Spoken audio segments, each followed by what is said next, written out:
যদি গাড়ির টায়ার ফুলে যায় তাহলে আপনার জীবনটি ঠিক এইভাবে বাঁচাবেন।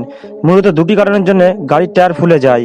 প্রথমত, গাড়ি খুব বাজেভাবে চালানোর জন্য গাড়ির টায়ারে ফাটল ধরে যায়, আর এই ফাটলের অংশ দিয়ে বায়ুর প্রচণ্ড পরিমাণে চাপ সৃষ্টি হয় এবং গাড়ির টায়ারটি ফেটে যায়। এবং দ্বিতীয় কারণটি হলো, টায়ারের নিচে যে কালো টিউবটি থাকে সেটিতে বায়ুর চাপ বেশি পরিমাণে হওয়ার জন্য টায়ারটি ফেটে যায়। যদি আপনার সাথে এমনটি হয় তাহলে দেখে নিন এই জিনিসগুলি কখনোই করবেন না।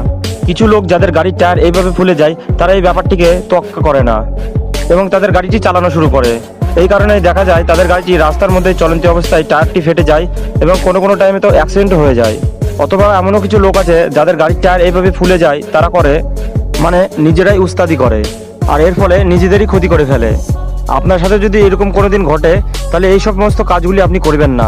আপনি হয়তো মেকানিককে ডেকে নেবেন, নাহলে টায়ারটিকে চেঞ্জ করে দিবেন। বন্ধুরা, এরকম ভিডিও আরও দেখার জন্য আমাদের চ্যানেলটিকে সাবস্ক্রাইব করুন।